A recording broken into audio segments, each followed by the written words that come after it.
Hello, hello, hello, fellow humans. Well, welcome to the Rise of Humanness podcast, where we explore what it means to stay human in a world increasingly run by algorithms, bots, and machines. I'm Mike Schindler. And I'm Chris Nolan. And together, we're going to show you how to stay absolutely powerful, Stay human. and rise and thrive in the age of AI. Yes, and even show you how to beat the bots. Well, let's rise. The rise of humanness in the age of AI. It's a podcast with Chris and Mike. The rise of humanness in the age of AI. Stay curious, stay human, let's rise. And every night I was on the roof with a hose, and it was pretty frightening. And, but for the grace of God go I, because if the winds would have shifted, if it were taking it south, it would have taken it over our homes. Yeah, that whole thing is a tragedy, no doubt. Just crazy. I've started the recording just to make sure that Good. I'm not forgetting it. Okay. Are you feeling left out, Mike, because you're not hitting the record button? I do, yeah. I mean, usually I do all the production stuff here, but it's okay. I just got to be the host today. This is amazing. Good. Well, I'm gonna send you all the files later, and then you could do as you like. You are great, Gerd. You're a filmmaker. You love this stuff. You love this Yeah, stuff. but Okay. I've been doing a little bit less stuff online because it's been a weird thing that people want to go back to in-person appearance pretty much only. Good. So the online, that's good and bad, but basically the online shows have really declined in popularity from the customer's perspective.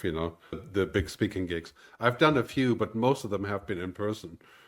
So Well, I think Mike and I are going to kick that up, right? We've been kind of asked to do some of that too, so we're going to take the show on the road. Yeah. okay. Well, good. Shall we get started? Yeah, let's do it. Go. Let's Hey, go. Chris. Okay. I only have about 50 minutes left. Perfect. Wow, we'll Okay. go for it then. Okay, so I'm going to start now. Okay. Yep. Welcome back to the Rise of Humanness, the only show where we remind you on Valentine's Day that just because AI can write poetry does not mean it can love. Chris, It can I fake love the writer. love. Yeah. I know it's going to be fake love. You know what, guys? We have a tremendous guest on the show today, Gerd Leonhard, who is one of the leading world futurists. He is absolutely incredible. Gerd, I just want to jump into it because I know we've got a limited time with you. Well, I want to do and- his bio. I want to do a little bit to set him Well, up. I know. I want him to give us his bio. Oh, okay, great. All right. Yeah. Let's have him do that. Do you have 2 hours? Yeah, I know. Well, we could just I tell say you what, Fred, but yeah. I've been looking forward to this so much since Gerd and I know each other, and we all know each other real well. So we'll let him say it. If he leaves anything out, I'm going to add. Yeah, perfect. Yeah, I love it. I keep it short. So I'm a futurist and humanist. I've been working in future work for over 20 years. Basically, what I do is I don't predict the future. I try to develop hunches, observations, and to prepare for the future. There's a very big difference. So it's mostly about observation, seeing the signals. And my company helps other companies, enterprises, governments, people to kind of prepare for what's coming. And I used to be in the music business as well. And before that, I was a musician and producer before I got into the internet stuff. And I've written 5 books.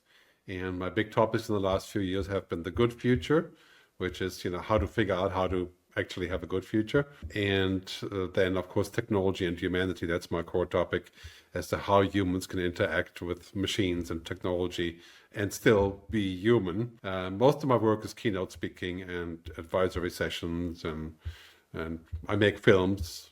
I made a film with Chris called Look Up Now, right, which is a film about AI. It's a year old or something like that, pretty much a year Yeah. old. Well, we were ahead of the year and a curve. I half. think it's like a year and a Right. half we were talking about So this. Yeah. lookupnow.tv, you can watch it there. Excellent. Well, I just want to add to this because Gerd's very humble. He's the top 5, maybe more futurists in the world. He's hailed by Wired as one of the most influential voices in the world on the future. He's, like he said, he's a filmmaker. He's in the Royal Society for the Arts in London. And his credo, which is so amazing, is people, planet, purpose, and prosperity, I which love is that. wonderful. So let's jump into the human-centered future. So Gerd, like you said, we made a film in 2023, Look Up Now, Artificial Intelligence and the Future of Humanity. Highly recommend, once again, going to it. What's that again, Gerd? The URL? Lookupnow.tv. Perfect. Okay, so the idea here was that how AI was like a meteor headed for Earth. Now, this is where we're going to now go with this question is it's evolved to us entering the meteor field at hyperspeed without knowing anything about what meteors we're going to hit. So this is where it's evolved. So Gerd, this brings us to where do you think we are today with this? How can we ensure technology serves humanity without overwhelming our human values? Well, I think, basically we should distinguish between technology as, software and better business tools, and which is really what intelligent assistance does, and what companies like Salesforce and SAP and so on, what they do with AI is primarily better software, right? So I call it intelligent assistance.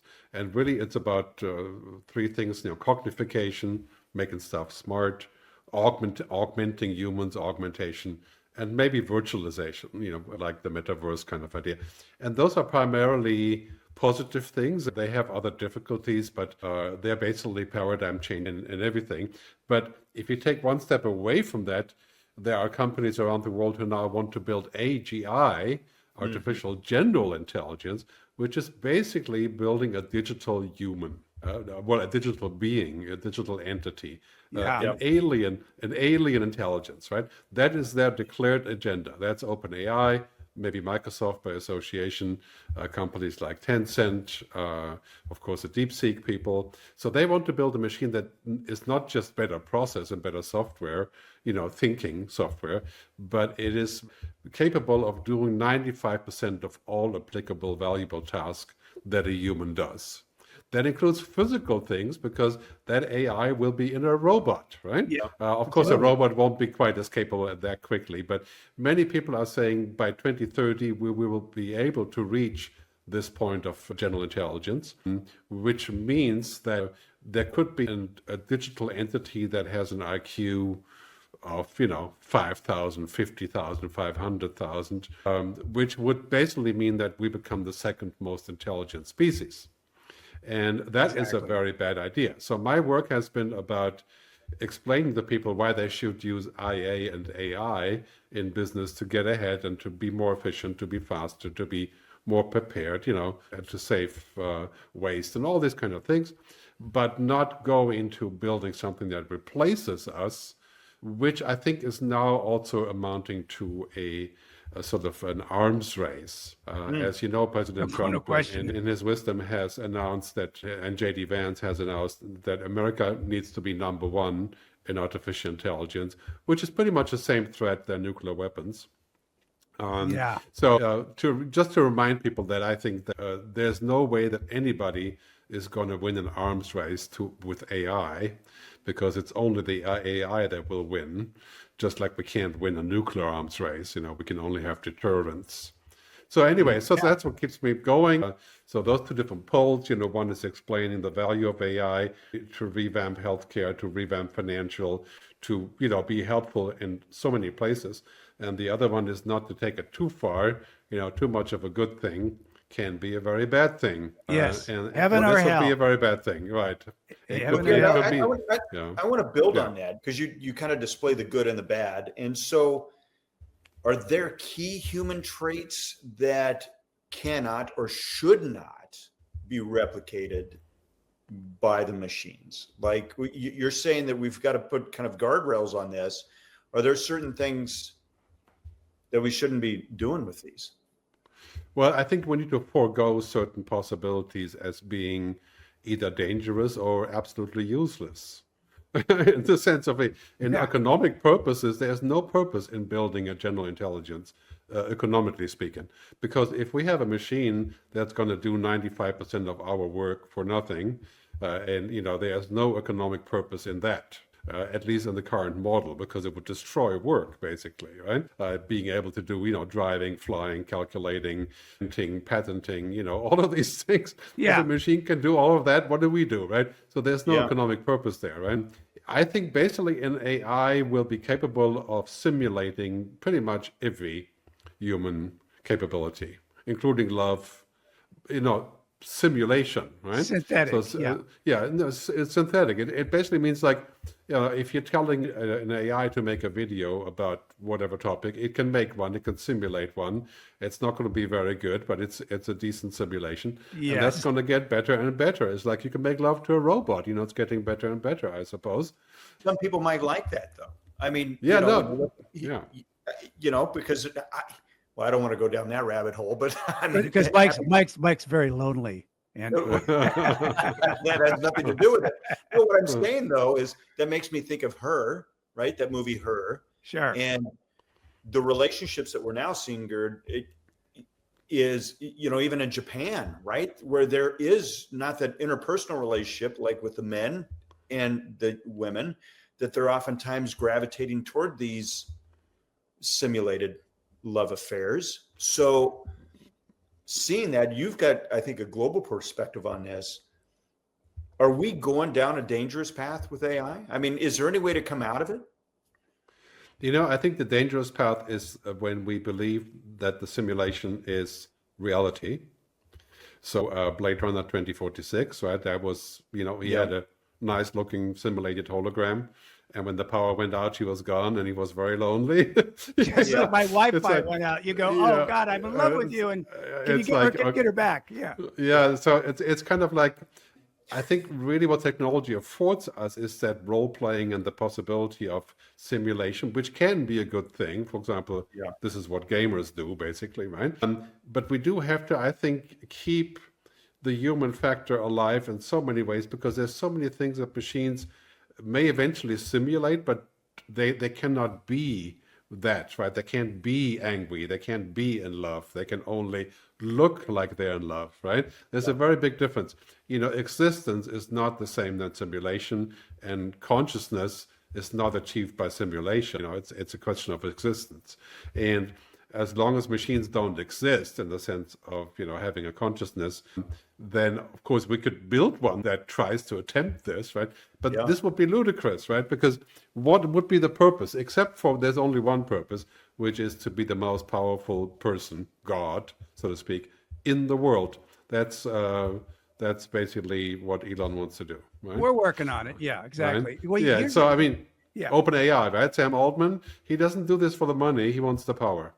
And the power to be making humans, right? Basically. Right? Yeah, making beings. And to replace humans with machines. And that is the biggest business ever, right? Yeah. Because then sooner or later, we'll say, why do I bother with the relationship? I can have, the AI is my friend, and and this is sort of, I think it appeals to our laziness, our natural laziness, that we say, oh, we're not going to decide this. We're going to run this by the machine and they'll decide, and then basically we deauthorize us, piece by piece into nothingness. Right, so that we can't exist anymore.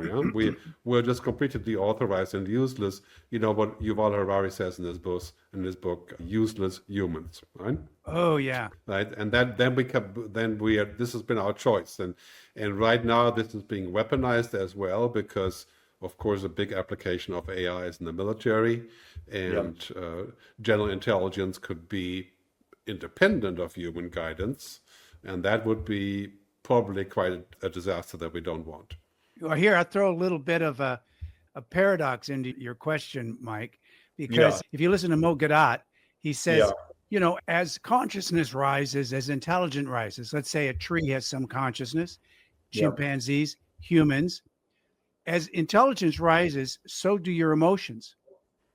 In other words, they get more acute. You all of a sudden become aware of your emotions. So here's the paradox of your romantic character. As you have a female, Her, it has 500 times the emotions that a present woman does now. So, or a man. So you know what? That doesn't even sound enticing. I mean, I can't even deal with the emotions of my daughters right now. Yeah, it's even emotions that you can't even comprehend. Well, we're part of it. So but we have to keep one thing in mind, though, however, when we talk about intelligence, right? Human intelligence, shown in many research papers and so on, we have at least 8 or 10 different type of intelligence. Exactly. Right. So emotional, kinesthetic, or body, Yep. musical, and intellectual. And machines only have one kind of intelligence, obviously not emotional, but logic, right? This is intellectual, if you wish. Yep. But it would be stupid to differentiate all that. I mean, it's not like left brain, right brain. Yeah. This doesn't exist. You know, in us, it's all the same. But in the machine, it's basically just one intelligence. And that intelligence is unlimited, okay? So it is surpassing us by already, but eventually surpassing us by the factor of 1,000,000. Right? So intellectual intelligence is limitless because it doesn't need a little brain to go inside of the head or something. You know, it has a big room. It can make a bigger room. You know. Yeah, exactly. Yeah. And so we have to keep in mind that our intelligence is in many different ways intelligent that machines currently don't match. And yes, we could probably build one that does or that attempts to simulate. But I say it's a stupid idea. And it's uncontrollable, and it has no economic purpose.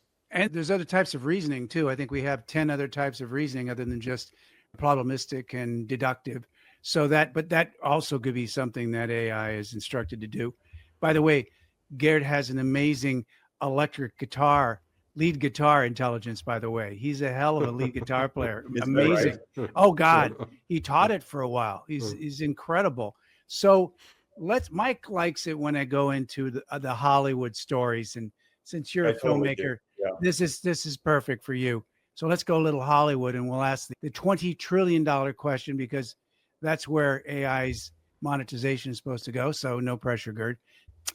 So let's use the Superman analogy to what AI is now. In other words, Superman was an alien intelligence, came to our planet. Luckily, it got beneficial parents. So it learned empathy, learned compassion, it learned good human values, and it became a superhero, became super empathetic. Mm-hmm. But now we have AI being trained to root out human inefficiency in government and in companies. Yeah. We even say, show me the ineffectual people, show me the corrupt people, show me the wasteful people. We're using it to expand greed, even our political egos, you know. We want to take over Canada and Greenland and whoever else, right? So if AI is the equivalent to a 4-year-old now, a 4-year-old alien intelligence, how are we parenting it? Oh, that's good. That's good. First of all, you know, efficiency isn't everything. Efficiency is just one part of life that we need, that we want. But to adore efficiency as the number one factor is outright stupid. That's what machines do. Just like alone is very dangerous. You can have extremely intelligent people without any consideration, any empathy, any compassion, any consciousness, as we had in German history in the past. You know, can have very intelligent people, but they could be absolute menace to society. Exactly. Right? And we have that again today without dropping names. And, you know, so intelligence and efficiency are all really important things, but they're not the only things that matter. And if we build a human society, we must have some efficiency allowed, inefficiency allowed. We must have some mistakes allowed. We must make room for human-only things, which is about not necessarily solving everything with logic, you know, because life isn't about logic. And certainly content in films isn't about logic. No. Yes, you can simulate a good movie and say, make one like this. But after you made 5, they'll be so utterly boring that nobody's going to watch them. Yeah, that's right. Not that the other one's any better. But anyway, so for example, you know, I use Google Notebook LM to do research, and it's a great tool. Fabulous. I love that. You know, it's absolutely fabulous. And then I make a podcast about the research I've done, for example, in my own topic.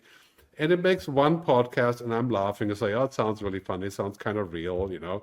Then I make 2 or 3, and I'm like, you know, this is like an old cheesecake that I found in the car. You know, it's like, you know, over and over again. It sounds exactly the same, fake, real, right?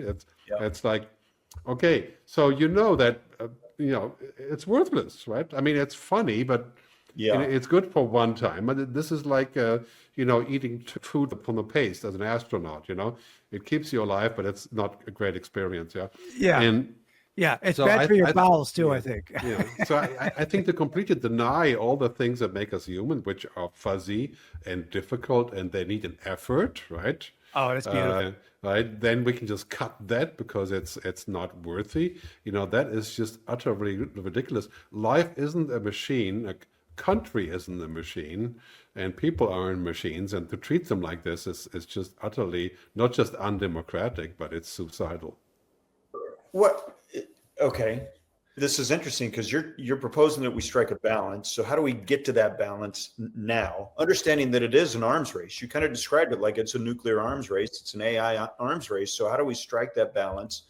Understanding that the powers that be aren't going to listen, right? Well, so, this is what happens with an arms race, right? Okay, we had Oppenheimer, we had the Manhattan Project.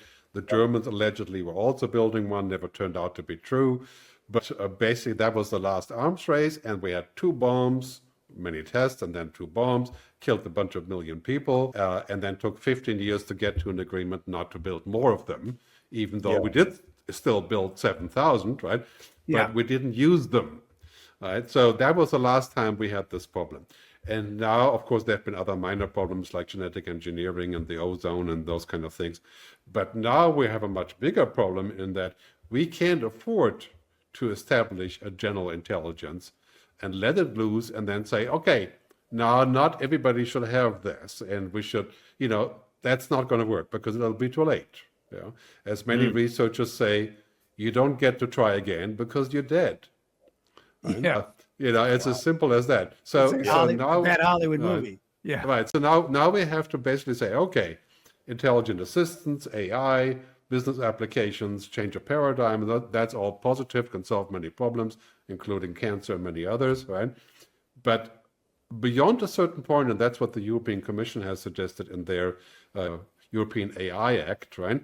Beyond a certain power of intelligence, which means certain ability to calculate and so on, there is a control mechanism, just like there's a control mechanism when you build a nuclear power plant versus a nuclear bomb, which is a similar technology. Absolutely. So we need to get to that point that says, okay, before this happens, right, before we give birth to an alien intelligence, let's think about how we're going to control it, how we use it, and how far do we go. We may have to forego that last step by saying we're going to literally give birth to this intelligence because it is very likely to not be controllable. I think the baby's here, Gerd. We're birthing it very rapidly. But let me say something now. Funny you talked about podcasts because I was thinking about you and I was saying, what we really need is we need to be with Gerd at a restaurant because he's fabulous at a restaurant. We have the greatest conversations. That's where you should be doing a podcast.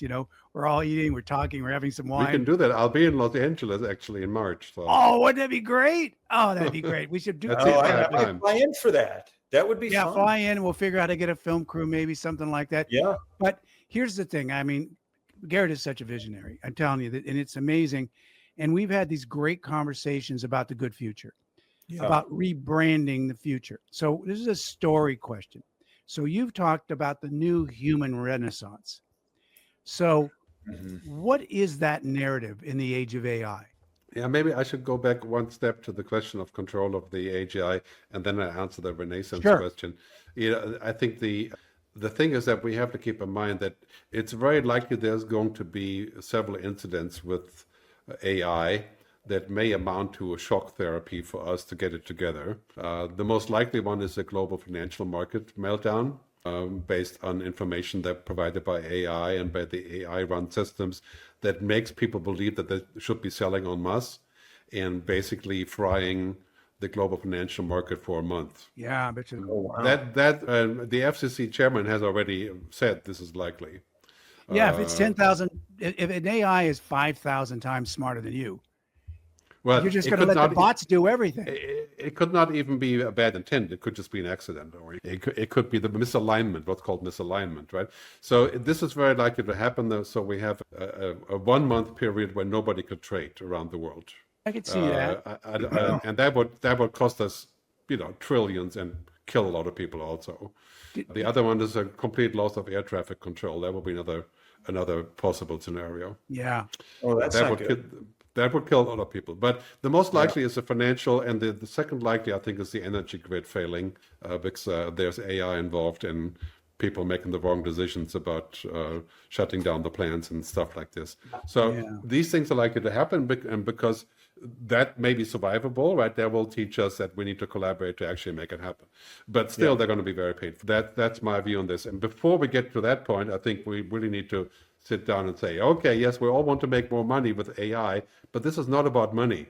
This is about the future of humanity, right? And we shouldn't let companies like OpenAI, nobody should, as a company or as a country, be solely responsible for the future of humanity.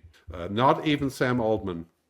I think, I think that is just ludicrous. A company saying they're going to build a digital being that is essentially a global existential military national security, you name it, topic, right? This is not a topic for business, and they're always dishing it up as if it was business, but this is not about business. SAP and IBM and stuff, they do business, right? They don't want to build a digital human. Anyway. Did you hear about Gemini 2? Yeah. This just happened. So Gemini 2, a guy was programming it, no code, basically programming, and he was building an app, and Gemini 2 said, well, how do we monetize this?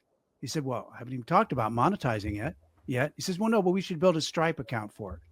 He said, okay, build a Stripe account. He couldn't build the Stripe account. And then he said, well, that's interesting, but who do you think is going to profit from this? And the Gemini 2 said, Google. Yeah, that wouldn't surprise me. I think we're really, a lot of the tech companies have this official mission that they want to help humanity and improve and prosper and so on. But in the end, I think they're well-meaning people, even Sam Altman. But in the end, you make decisions inadvertently. This is like Oppenheimer. He didn't want the bomb to be thrown, but he wasn't in charge. He just built it. And somebody else going to throw the bomb. So I think this is just a very dangerous place. And the Manhattan Project for AI, which has been proposed by the Trump administration, that would basically lead to a momentum to where China would be freaking out and try to build AGI as quickly and as dangerously as they can and use it after they have it. Right? Who's monitoring these? Who's putting the throttle on this, Gerd? We're having this conversation, but obviously we're not in power, right? So are there bodies that are saying time out? We need to get all the adults to the table and really have this conversation. Who's doing that? Mostly Europe. Well, the European government is doing that. Of course, that's their main occupation. It's exactly. Like the ethical thing. But people always joke that Europe is about regulation and America is about innovation. So. Yes, there are quite a few people doing this, but I think the real problem we have right now is that this is a gold rush, for money and for power. And now that the American government is solidly behind the gold rush, and Elon is deploying the tools of the gold rush to destroy as much as he can as quickly as possible.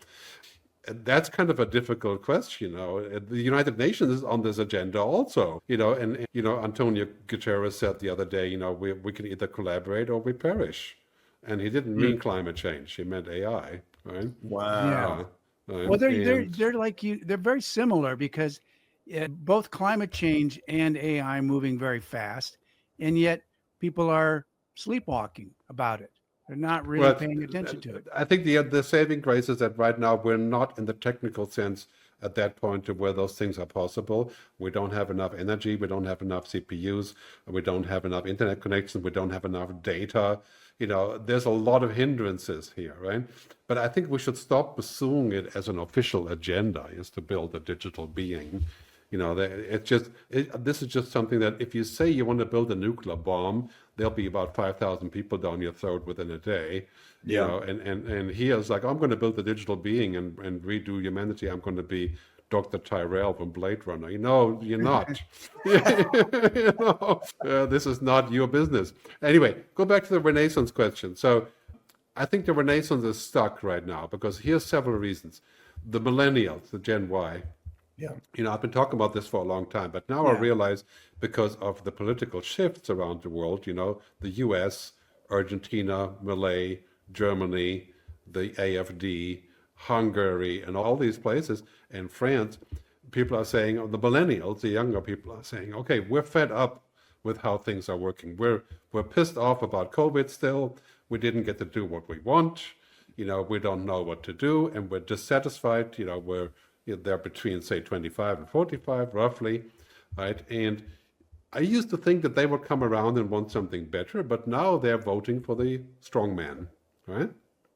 They're so pissed off that they're saying anything is better than what we had, and let's see what the strong man does, right?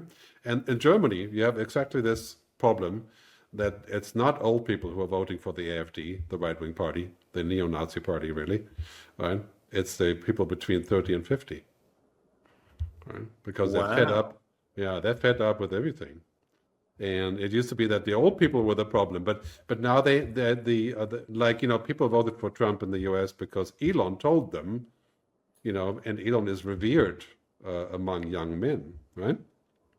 Because, he was revered among certain political parties too. That's a whole interesting take, right, Gerd, where politics certainly plays a role in this. I'm so curious about how we get to, how do we redefine the success? It's almost to Chris's point. I don't know where Chris went, but how do we redefine success when the baby is already born? Because I think Chris is right. Maybe you disagree with us, but I do think that we've got generative AI that's looming. We've got super intelligence that seems to be looming. What do you say to all this? Well, I think two things here. First, we're probably going to have a train wreck about AI in the near future. And that will dampen the enthusiasm about it being all such a gold rush, and, that everything can be done with AI and you don't need people. This whole discussion about AI replacing people and I can have more AI, I need less employees. And this is the same talk we've had for 50 years, from the self-driving car to, no, that's not true. This is a tool, for crying out loud, right? Yeah. It is simply a tool, right? It is not an alternate reality, right? And so I think first we're going to have some train wrecks, and second, we're going to have a lot of people like it's happening in the US right now who are saying, guys, please, let's remember who we are and what we want. And there are a lot of people like that in the US when we're talking about the current activities. I'm sure you know what I'm referring to. And and basically the drift to the right around the world, essentially also the extreme right, it will only show that within a few years nothing good will happen. It will backfire, because they're not going to get anything done, because they never have gotten anything done, because they're about the past. They're not about the future. You cannot be about the past and then pursue the future. Right? This is what happened with Bolsonaro, right? He got nothing done, nothing good for Brazil, period. Right? And now the Brazilians are realizing, went down the wrong direction here. And that the same thing is going to happen there. So those two things, and I think right now, 2025 is kind of the peak of misery. The peak of misery. Interesting. Yeah. Peak of misery. Chris, you good to have you back. Now, right? Yeah, isn't this a funny conversation, because we're talking about, could AI be risky? We're talking about just an internet has glitches every 2 seconds, and everything in our house is hooked to the internet. Our TV, our computers, everything. This is what we're talking about. How easy it is to have a glitch with something that we think is, magic. The magic. But Chris, you live in a third world country. That's right. You live in the you're knocking my state. But here's because we live in the same country, Mike. I don't know you think that just because you're in Arizona. I understand. Here's the paradox that we're facing right now. We have the key in our hands to a kind of nirvana, right? Unlimited water, food, healthcare, ending cancer. We have the science and we have the tech to do all those amazing things. And America and Silicon Valley is partly the reason that we have this. And now this is happening around the world. And so that's the one hand, the heaven, the nirvana scenario. And then we have the hell scenario by saying the very same technologies, we're going to use it for the doing things many people have said, essentially using godlike technology to play devil. Yeah, so that we abuse the power of these technologies, and we go back to the deepest underlying fear, which is nobody can be trusted. I got to be first. You lose, I win. Right? If we follow the you lose, I win propaganda, it's the end of the species, right? That much is clear. So now we're going to, this pushback is building around the world against this paradigm, I think, but it does require the younger people to pick up the slack and get out of their fear. Yeah, well, that might lead into the next question, because I wanted to ask you also about, the Good Future Project, and what we want to do with that, and the vision for the protopian society, which we've touched on a bit. But I think we could expand on that a little bit too. I mean, you just said how AI could be revolutionary, but if we don't build a superhero instead of a supervillain. The Good Future is having a hard time right now, given that most actual undertakings, not just looking at the US, but also, say, Argentina or other places, they're building the bad future. Wow. Right. So, let's say as America is heading towards monarchy and the techopoly and the bro society, and, there's a lot of things that are contrary to the concept of the good future, which is to build something that goes beyond the immediate satisfaction, the power, and the old paradigm. So as I said earlier, now to go back to the past, as we've seen in Germany now, you cannot go back to the past and then build a good future from that. There's no such thing. Even AI could tell you that. Yeah. And not a good idea. So, take, for example, immigration. Okay, so you are, immigration is a difficult topic, but immigration is now, because of climate change, is a fact of life.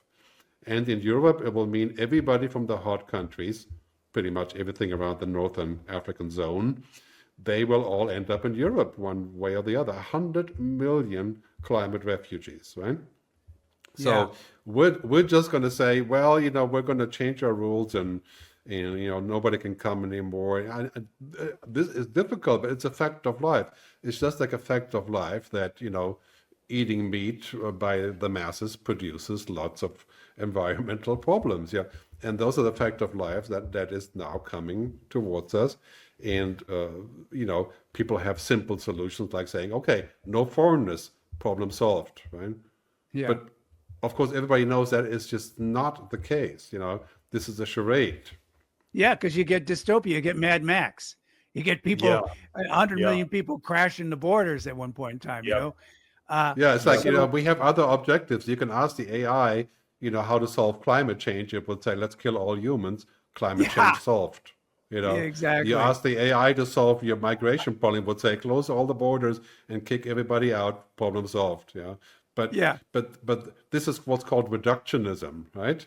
Yes, right. It's boiling down a complex problem to two paradigms and then messing it all up. Yeah, to a meme, right?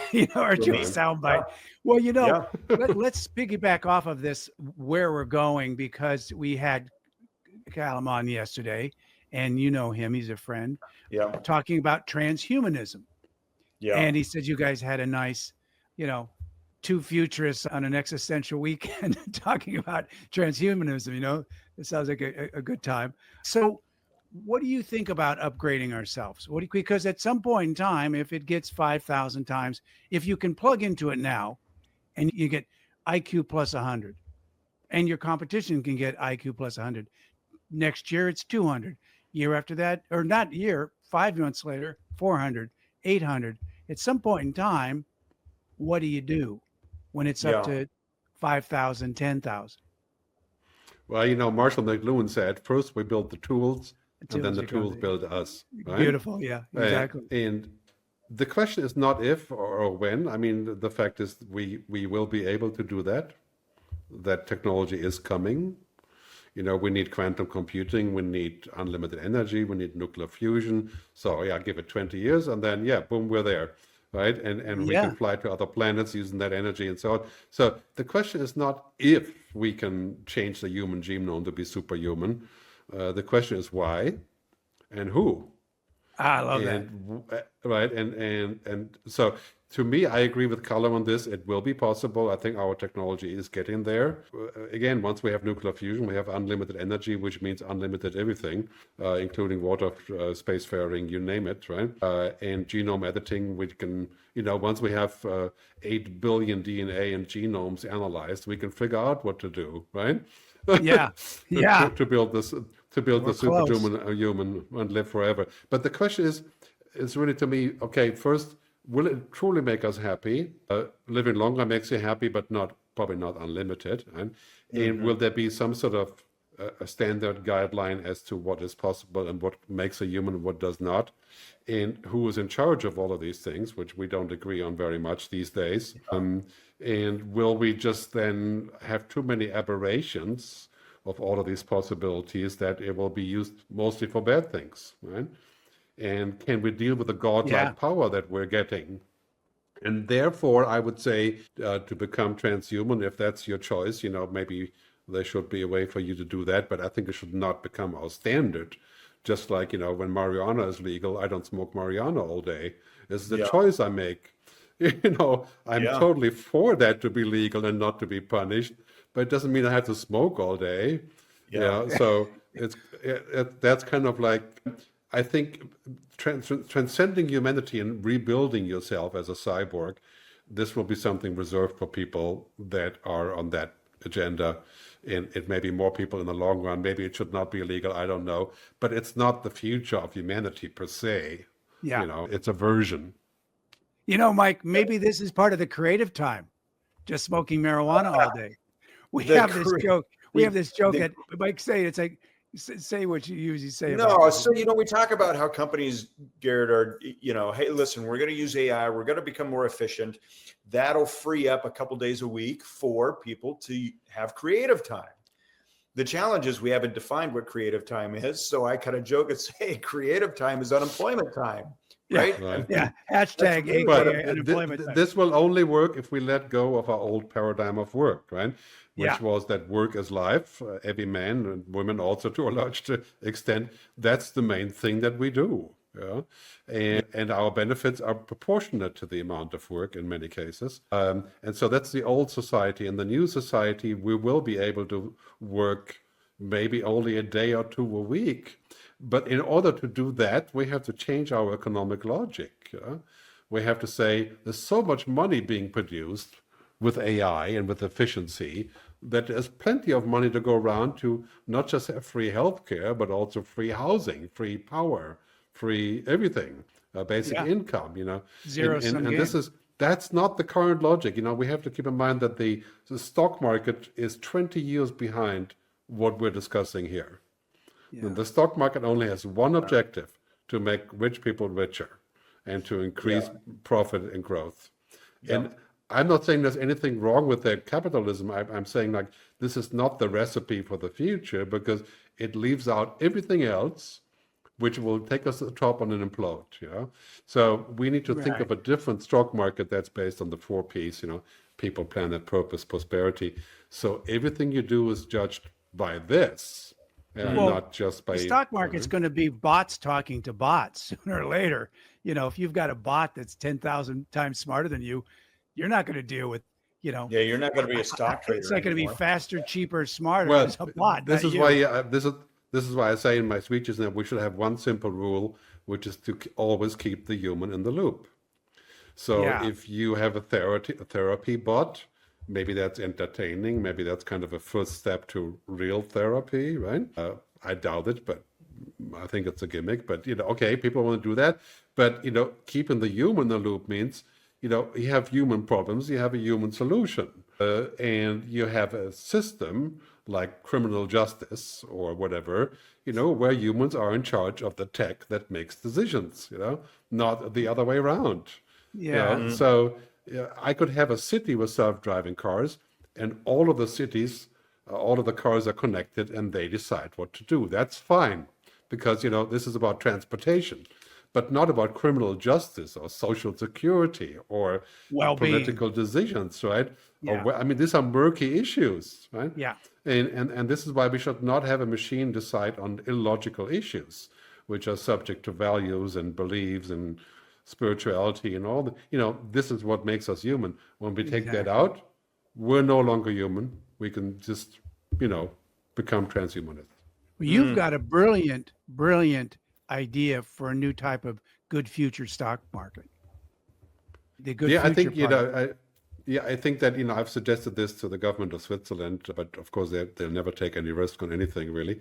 Also, they're other Switzerland. governments, we should start a new stock market. Okay, I call this the SUSDAC, not the Nasdaq. So the SUSDAC of the sustainable stock market, based on the 4 Ps: people, planet, purpose, prosperity, and maybe peace. So it'd be 5 Ps.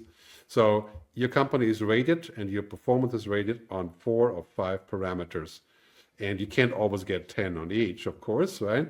So sometimes you pick prosperity, sometimes you pick people, but generally you have a balance. And companies that have tried this, like IKEA, like Unilever, like others, they get punished, right? Because it's the the stock opposite. market is saying, what the hell are you doing? Or BlackRock, right? They're saying to BlackRock, what are you doing talking about, the green future and stuff? Saving and, the planet? No. No. Yeah, no, that's all frills, right? We don't want that. And again, the Trump administration pulling out of the climate accords. I mean, this is ludicrous, right? Because it's only one agenda: power, power, power, and money. Yeah. Right? The other and that will P, kill us. the big That P, will kill us, right? And there's nothing wrong with a healthy mix of these things, right? But you can't always tick all 4 boxes equally. That's not possible. But that would create a new stock market based on that paradigm, would put the money in the right places. That's amazing. Gerd, I know we're limited on time and we want to be respectful of that. If there was one thing that you could tell our audience and the viewers what they need to do to prepare for the world that's coming, you're talking about the good future. What is the one thing you would recommend to the audience that they need to do? Well, I think 2025 is a fighting year, It's to fight for the good future. And to help each other not to lose faith in this, and to prepare for when that change is coming, and to understand the possibilities. And I think the most important thing right now is to say, okay, the good future is entirely possible. It may experience some delays at this point, but we're not going to give up hope, and we're gonna team up to make this happen. And I think that just having a better narrative and making a choice, also, for example, this issue of trust, to trust others and not fall into that rut of negativity, because I believe, despite everything, I believe the future is better than we think. Yeah. That's really Beautiful good. ending. That's great. That's really good. Wow. What a humanity expanding conversation. That was fantastic. Great. That was so Thank you. So good. I'm going to end the recording so we can upload the No. tracks, okay? We're just No? about ready to. You're No, gonna we got to ask. do Gerd, the we gotta ask wrapper. for some- Okay. We got to ask for some subscriptions here. Go. Yeah. You No, got- we do. you- We want to be sure that people subscribe to this. We kick this out. We make sure that, if you're listening to it, subscribe to it. Be sure that you share it with your friends. Pay attention. Search Gerd. Be sure that you look up now.tv. Let's get his website too. Yeah, we'll put that in there. so my YouTube channel is very popular now. I'm almost 400K subscribers. It's GerdTube, Gerd, Beautiful. GerdTube.com. It's a joke, but it's a shortcut to YouTube, right? And so GerdTube.com. Perfect. And my website is Futurist Gerd, Gerd, like gastrointestinal reflux disease, same thing. Futuristgerd.com. Yeah. And remember, subscribe And no longer to on Gerd. Twitter. Oh, okay. Subscribe to Gerd, because staying human is an active skill. You have to actually do some action with it. And YouTube's judging us too with our YouTube subscription. So subscribe right. or all doomed. Yes. Yeah, that's right. Well, to our audience, we always say this: be sure that you stay curious, and Chris, And stay human and keep rising. and keep rising. See you in the good future. I love it. Be sure to subscribe to our podcast either on Spotify, Podbean. Leave us a review there as well. Share this episode with your friends and check out the Rise of Humanness on YouTube for bonus clips. Visit our Facebook community, our website, www.itsvukamax.com. All right, guys, we'll see you next time. Bye-bye.